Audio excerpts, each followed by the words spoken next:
What's going on, guys? RibombeeTeacher in the house, and I am here with the GPL post-season power rankings. Believe it or not, the finals actually finished. Took it a bit of a while, but we got there in the end. And of course, I never do these power rankings alone. I am joined by the now coach of the Swansea Soul Blazers and the only staff member who was shit enough to not make playoffs, Dinistrio. How you doing, man? What's up, you people? It's me, Trash Bag Commissioner, coming at you with the power rankings, final one. What's up? Of course. So, normally, of course, these are done by win-loss and differential, but because this is playoffs, we've had to slightly adjust it a little bit. So what you're going to see on the screen when it comes to differential is going to be their loss or win. Well, basically where they exited at, and the differential is the tiebreaker for how bad they lost. That will determine the position. So it'll be a lot easier once we actually get straight into it.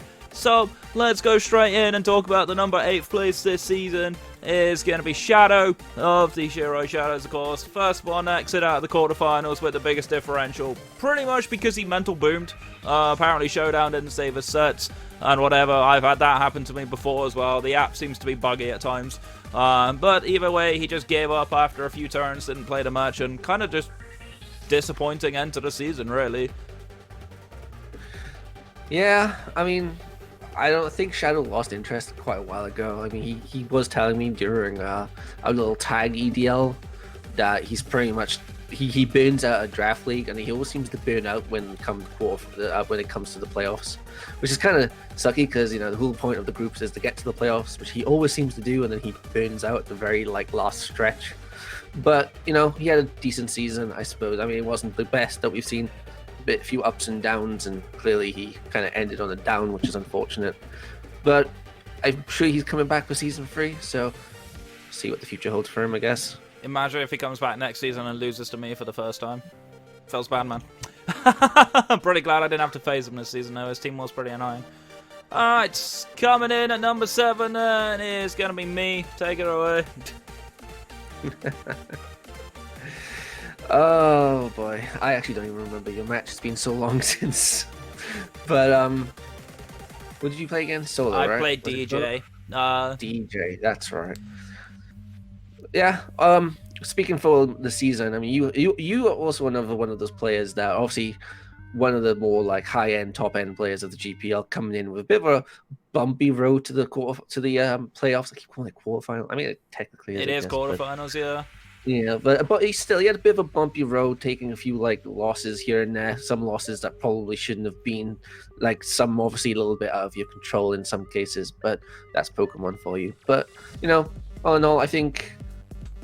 I mean, you at the end of the day, you lost. I think you lost to one of the people who definitely performed a hell of a lot better in this season. Yeah, absolutely. And I don't think there's anything for you to really be too disappointed about. I mean. You had all in all, you had an okay season. I think it wasn't perfect, but it was okay. I mean, I said this when I did my postseason breakdown video after I actually lost the quarterfinal. At the time, had I not thrown the 2 games I did in week 1 and week 5 against Tyler and Burrger respectively, I would have been in a much better position. Of course, I ended up having to run into probably the form player of the tournament going into the quarterfinals, and the only way realistically I was going to beat him was by doing weird shit that he wouldn't expect. Which I did. I pulled him off. He was completely confused afterwards. We were talking about it afterwards. It's like the entire game I had no idea what was going on. I was confused. But obviously the biggest turning point of the game was when my Cabalion's Megahorn missed the Eldegoss. It was a roll to kill either way, but it still would have been a massive dent and prevented the Eldegoss from doing the work that it did. Obviously that was a huge turning point in the game, but throughout the whole of the quarterfinal I didn't play that game very well. I said this during the battle as well. I've not managed my resources properly, which is way below my normal standard, and DJ thoroughly deserved to beat me. It was as simple as that. My season wasn't great by my own standards. I pushed myself a lot harder than that, so I am expecting myself to come back way stronger next season. I actually feel like my draft was better than I thought it was. I didn't think my draft was as good as it turned out to be.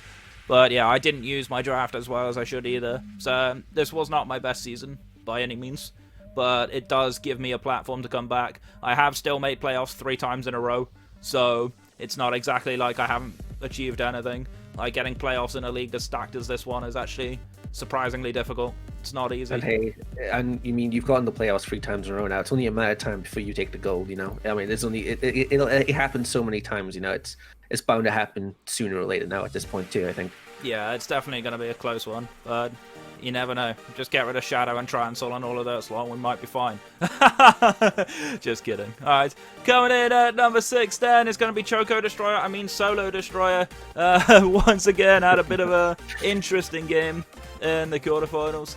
Actually brought a very, very close game, but he kind of blew himself up again, which just summed up his whole season, really. He's always had that kind of moment where he's just so close to getting over the line. He almost reminds me of Dizzy from last season, where he's so close to getting over the line and then just messes it up right at the end.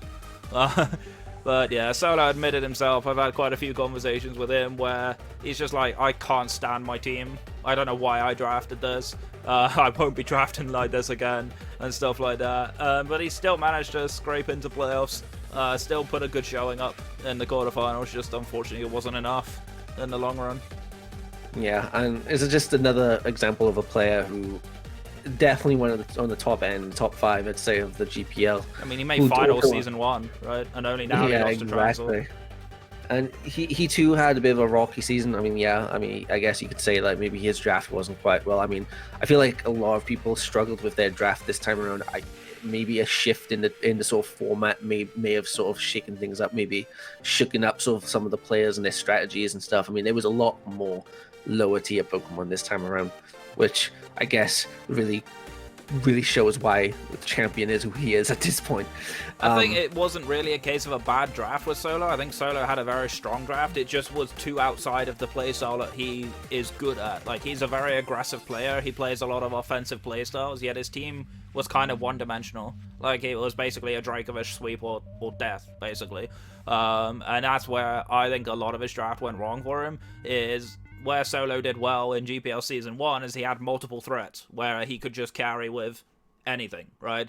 Whereas this time round, I don't really feel like he had that. He had decent breakers, but he didn't necessarily have, like, cleaners outside of Dracovish coming in at the end and winning.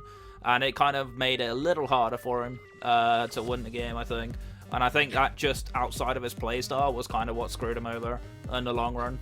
Yeah, I do commend him though for trying something different, trying something new. So that's always a good thing to try. Yeah, trying something new and also taking it to the playoffs in such a stacked league as you put.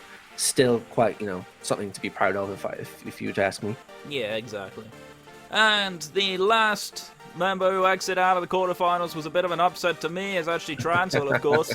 We finally nerfed him enough. He's not number 1 anymore. Whew! We got there in the end, boys.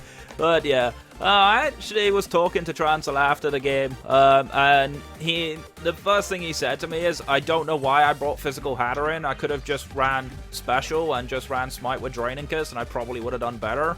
So immediately he realized that he didn't get anywhere. But it was an interesting game. It was a very, very close match. It was back and forth throughout. Ultimately, a Choice Scarfed Sock proved to be the difference maker, as the Cinderace was banded and not scarfed. But yeah, it was a very, very close one. It came right down to the end. But ultimately, it just came to the point where Trancel got out-positioned, which is something that we don't see very often from Trancel. And Exo just happened to scrape a narrow win right at the very end. Yeah, no, definitely one of the biggest upsets, I think, of the season. I mean, there's been a few, honestly, that we could probably go over, but this was definitely a shocker to most people. I mean, I feel like Exo definitely went in as the underdog. Trancel didn't drop a game at all through group stages, and the one game he does drop just so happened to be the biggest game that he could have dropped regarding his title run. So the moment, obviously, that Trancel dropped, there was assured to be a new champion crown. Yep. So, and he was also the last member of staff as well in at the time, because this was the last quarterfinal that was played. All members of staff went out in the quarterfinals. Except you. Well, yeah, well, I can't... You're not living that down, by the way. I can't go. I hope you realize this. I can't go out in the playoffs if I was never there to begin with. Exactly, you weren't even good enough to make it, so that says a lot, doesn't it? No, I just chose not to make it. Alright then, let's move on to the semi-finals then. Coming in at number 4 is going to be Burrger, of course. Crashed out in rather unceremonious fashion, unfortunately. Got caught out by a setup and baton pass into G-Max Lapras, and he just ended up not having any answer for it. We all kind of felt bad for him because he ended up waiting quite a long time to play this game, only to get 6-0'd. Which feels kind of bad, man. I've been in that situation before where I just got smashed in a game, and it sucks. It's one of those where it sucks, and it kind of puts a dampener on what was a very, very impressive season. We often talk a lot about other leagues coming in and how well do they stack up and stuff like that. It's always difficult to predict where they go from the ADL, because the ADL is much more of a casual league than this one. But Burger's really shown up. His aggressive play style made it very difficult for a lot of people, actually, and he took some very, very good wins. Like, he beat Solo, he beat me across the season, he beat a couple of other people that he might not have expected to win against, and it definitely shows that he's not here to mess around. I was actually talking to him on his stream earlier on the day at the time of recording. He is debating whether or not he can come back or not, because he is playing in a couple of other leagues, but one of the leagues he does play in is probably ending around the time we're starting, so I hope to see him back. I really do. Most things I want to get my own back on him because he beat me for the first time. But, nah, all seriousness though, he had a very, very strong show, and to make semi-finals in your first time in the GPL is an impressive feat in itself. If I remember right, in one of the very first 2 weeks that we did the power rankings, I remember saying something along the lines of, I don't know Burger very well, you know, let me notice you, and dude, you proved yourself. Definitely thought that you were going to make it to the finals and even possibly take it all. I was convinced it was likely going to be a Burger versus Trancel final, but as we know how that turned out, actually quite a big upset. The Lapras sweep, pretty damn good. Some really good prep. I mean, unfortunately we did wait 2 weeks for like 10-minute games, but hey, shit happens, you know. Can't be helped. That's the cruel game we play. You know, Burger, I would love to see you come back, dude. I mean, obviously, if you've got commitments, obviously that's, you know, can't be helped. But, you know, GG, good season, dude. I hope you do come back. Have a good one. Yeah, exactly. Alright. And then coming in at number 3 then is going to be my conqueror, of course. DJ actually beat me 4-0 and then promptly lost 4-0 in the semi-finals. Pretty much another shock upset in a way. But it just didn't go his way from turn 1. I think he just didn't realize that a Scarf Ribombee outsped a Dragapult, which was kind of an unfortunate situation. The Dragapult took way too much damage turn 1, and from there on out, it just felt like DJ always felt like he was on the back foot. And it got to the point where about turn 10 or so, DJ even posted in a chat, well, I'm fucked. He just lost himself the game. I think the ShadowlX on Exo's side actually put in a hell of a lot of work, which was, I think, was one of the first times we'd really seen Exo's G-Max ShadowlX being really, really powerful. He did have a couple of decent games with it in the regular season, but that's often one of the weaker points. Obviously, we know Exo as a fantastic low-tier user. DJ, I think, luck didn't go his way. I think he just got outplayed. Simple as that. Like, he outplayed me in the semi-finals, and then he got outplayed. Or he outplayed me in quarters, rather, and then he outplayed himself in a way in the semi-finals. Yeah, I feel like for most of the season, like, as soon as Exo went on his sort of like win streak, that he played a more like a careful, more methodical game. Like, he'd sort of like capitalize on the mistakes and sort of build momentum. But in this game, I feel like he just sort of came out fists flying, and I don't think DJ was really like anticipating the sort of like sudden like you know, Snorlax setup and so on and so forth. It was a really fun game to watch, honestly. But yeah, DJ again, definitely in the top 5 of this GPL players. Definitely proving himself. I mean, he definitely proved himself in season 1 and definitely came back season 2 with so much fire, so much to prove. Definitely wanted to see a DJ versus Trancel match. I'm pretty sure we did at one point, maybe. Yeah, I would have liked to see one in the in the playoffs, since they never really, I think they never really got to do their finals match in season 1, if I'm remembering right. I think somebody took over. Was it Burger? One of the two, either way. Still though, 3rd place is nothing to really, you know, nothing to scoff at. It's still quite a big feat in such a stacked league. Oh yeah, absolutely. Alright, coming in at number 2 then is going to be this season's beaten finalist, is going to be Peli, of course. What a fantastic final he had, though. Obviously, he came in quite late into the season, of course, after Professor sadly had to drop. But he really did kind of show up with some really creative stuff. I was kind of surprised to see what would happen. I wasn't convinced by Peli in Season 1 for a little while, so I wasn't too sure what we were going to get from Season 2, and he actually turned out to be very, very proficient at using his G-Max Lapras to a very, very strong effect. And I think I really enjoyed his creative little set for the final with his Whirlpool style set. Unfortunately, it wasn't quite enough to get him over the line. He played very well in Game 2 in the finals. Game 1, not so much. And Game 3 was a nail-biter. It was a very, very close one. And that was a hell of a game to make us wait for, especially after the finals went like a week long, it felt like. Yeah, no, it's so, well, not refreshing per se, but nice to see Peli get to this point. I know Season 1 was a bit of a rocky one, but both seasons now he's sort of come in and taken over someone's team. The first time, he was kind of at a disadvantaged, sort of not a very advantageous sort of position. This time he came in at a more leveled sort of position. Professor obviously had racked up a few wins, maybe a loss or two here and there. He was 2-2 when Peli took over. Yeah, and he built up some differential, if I remember right. And Peli, he made a few changes to the team. I mean, it wasn't as many changes as I was expecting. He kind of, he changed some things that obviously definitely benefited his playstyle, and he came out and he definitely proved himself. Pretty much wrote all the wrongs from Season 1, I feel like, at this point, and definitely has proven now to be a top contender in the GPL, honestly. So looking forward to it when he comes back to Season 3. I want to see him start a season. I want to see where he goes, where he's consistent, because obviously he was put in a good position this time round. He wasn't put in a good position in Season 1. I want to see him go right from the start and see how far he gets and see how consistent he really is. Yeah. All right, which means, of course, our number 1 and our current champion for this season goes to Exostomp and the Exostomp Excadrills, of course. I'm actually very happy for him because obviously we kind of wrote him off at the start of the season when he got smashed by Solo and myself. Now he claims he was just trying to do stupid stuff, but I kind of feel like that's a little bit of an ambitious thing to do against the 2 highest seeded players in the group. But nonetheless, he did have to make changes to his team. His team clearly wasn't working as he intended to from the draft. And the changes definitely helped. A lot of his new stuff, especially Serena, I noticed, really started putting in an awful lot of work. But it just goes to show when you complete your cores, it's amazing how much better your draft team looks. Because he had no completed cores at all in the first couple of weeks.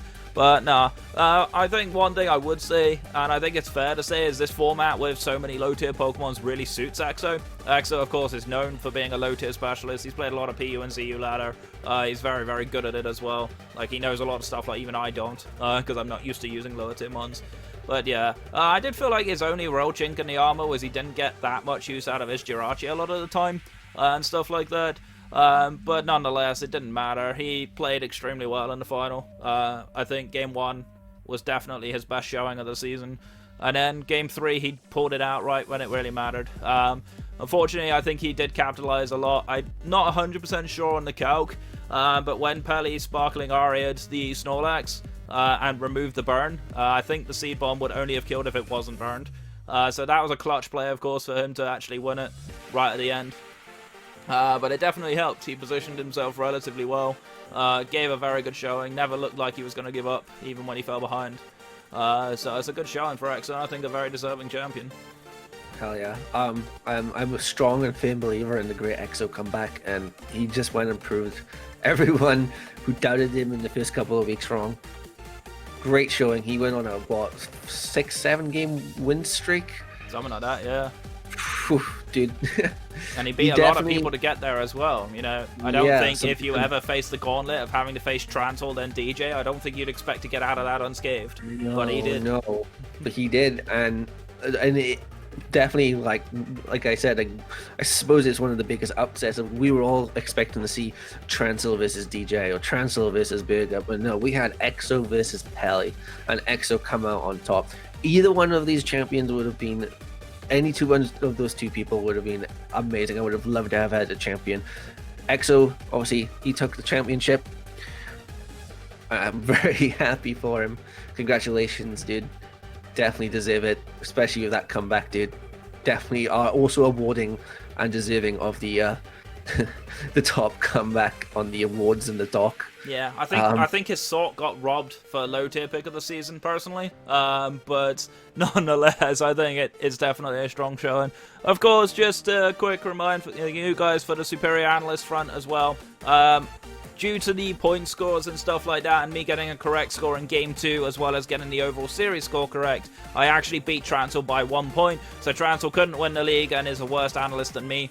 Feels good, man, I guess. That's my highlight of the season done. But yeah, of course, either way, I did want to end this video off to thank everyone who participated in this season, because this was probably the most fun season I've certainly been a part of in any draft league I've been in, and I'm not biased because I make the content and I'm in it, but it generally feels like this was our best season yet. We only had a couple of dropouts, but they were managed very quickly and easily, which is a good showing for us. And of course, I do want to thank Dinistrio for joining me for another season, because obviously doing these videos can be a little bit challenging, even though we're in the same time zone. And of course, Trancel for joining me for Power Rankings again, Pick'ems again.